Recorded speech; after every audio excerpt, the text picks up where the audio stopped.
아시는 것처럼 오늘 오전 10시에 정부 서울청사 창성동 별관에서 국정기획위원회 현판식 및 임명장 수여식 제1차 전체회의가 열렸습니다. 새 정부의 청사진을 그리는 중차대한 임무를 맡으신 분들에 대한 기대와 격려의 의미를 담아서 모든 기획위원과 전문위원에 대해서 한 분 한 분께 위원장이 직접 임명장을 드렸습니다. 최선을 다하는 위원회의 각오를 다진 행사입니다. 국정기획위원회는 이한주 위원장을 비롯해서 부위원장 3분, 국정기획, 경제1, 경제2, 사회1, 사회2, 정치행정, 외교안보 등 7개 분과가 설치가 됐고 균형발전 특별위원회, 조직개편, 조세개혁 등 별도의 TF를 또 만들어서 운영할 계획입니다. 한편으로 국민들의 의견을 수렴하기 위해서 국민주권위원회와 국정자문단도 만들어서 소통하는 정부를 강조할 생각입니다.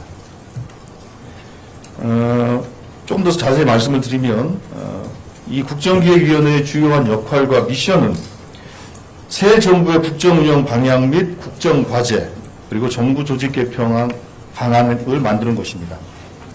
국정과제와 관련해서는 대통령의 국정철학을 반영한 국정과제의 우선순위와 구체적 실행계획을 담은 새로운 정부의 5년 청사진을 분명하게 제시하도록 하겠습니다. 이래서 속도감이 있도록 진행하고 또 한편으로는 법안, 입법계획, 또 재정계획을 포함한 강력한 실행계획을 담은 그런 내용을 만들어낼 것입니다. 두 번째로 새로운 정부가 일을 하기 위해서 정부 조직 개편이 필요한데 그동안 비효율적 관행을 바로잡고 정부 역량을 강화하기 위해서 최우선적으로 조직 개편에 집중하도록 하겠습니다. 국정운영이 본격 궤도에 오르기 전에 정부 조직 체계를 안정적으로 구축해서 1기 내각 구성과 동시에 핵심 과제가 신속하게 추진될 수 있도록 하겠습니다. 그 밖에 조세, 재정 등 우리 사회의 한 단계 도약을 위해 반드시 개혁해야 할 핵심 아젠다를 논의할 예정입니다. TF 구성 및 운영 이런 것에 대해서는 구체적으로 정리되는 대로 추후에 별도로 또 말씀을 드리도록 하겠습니다. 앞으로 위원회 운영과 관련해서 말씀드리겠습니다.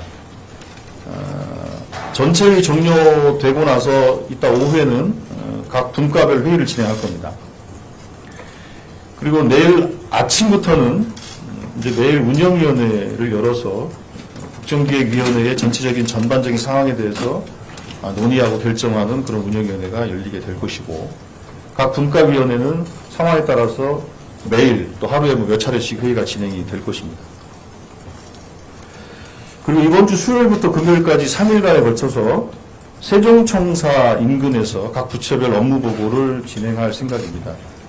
가능하면 세종에 있는 공무원들을 서울로 불러 올리는 게 아니라 저희들이 찾아가서 공무원들과 함께 대화 나누겠다는 겁니다.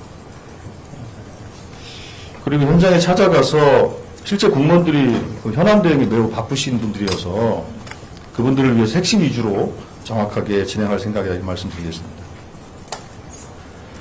그리고 이번 주에 업무 보고가 마치게 되면 다음 주부터는 각 분과를 중심으로 해서 아까 설명드린 것처럼 국정과제를 검토하는 것, 또 각 조직 개편에 대한 수요에 대한 판단 등을 포함한 위원회, 각 분과별 위원회 활동이 본격적으로 진행이 될 것입니다. 관련해서 브리핑은 매일 오전에 정례 브리핑을 진행을 할 거고 수시로 필요한 브리핑은 또 진행하도록 하겠습니다. 이 정도 오늘 전체회의에서 논의된 내용을 설명을 드리겠고요. 제가 대변인으로서 여러분께 좀 당부 말씀도 드리도록 하겠습니다. 실제로 6개월 동안에 엄혹한 대한민국을 거친 상태에서 대통령 선거를 치렀고 여러 가지로 많이 좀 어렵고 또 흔들리고 또 무너지고 있는 상황 아닙니까? 대한민국은 심각한 위기에 처해 있습니다. 내란을 극복하고 또 민생 경제를 회복하라는 주권자들의 강력한 명령이 있습니다. 이 명령을 받들어서 출발하는 정부인 만큼 그 새로운 정부의 밑그림을 그리는 저희 위원회에 대한 관심이 깊은 것은 당연한 일일 것입니다. 그래서 가능하면 저희들이 정례 혹은 비정기 브리핑을 통해서 최대한 소상하게 언론인과 국민 여러분께 설명을 드릴 것입니다. 그러나 통상 보면 인수위나 과거 문재인 정부 국정기획자문위원회의 활동을 통해 보듯이 결정되지 않은 것들이 언론에 공개됨으로 해서 발생했던 혼선이 있습니다. 이거는 비단 각 부처들끼리 혼선만 있으면 큰 문제가 없어요. 그런데 문제는 국민들이 혼란에 빠집니다. 그래서 언론 여러분들께서 충분히 취재하실 수 있는 여건을 만들어 드리겠습니다만, 그러나 이 국정기획위원회는 각 분과위원회 활동, 운영위원회를 통한 전체의 결정 과정, 이 결정 과정이 또 대통령께 보고되는 과정 속에서 최종적으로 확정되지 않으면 그 모든 것들은 다 과정에 있는 겁니다. 그렇기 때문에 이 과정에 있는 것들을 마치 확정되는 것처럼 보도해 주시는 것은 조금 자제를 좀 해 주실 것을 부탁을 드리겠고요. 그래야 언론의 신뢰도 확보가 되고 또 정부의 신뢰도 확보가 되고, 그래야 국민들의 신뢰를 통해서 새로운 정부가 안정감 있게 출발하는데 큰 도움이 될 것 같습니다.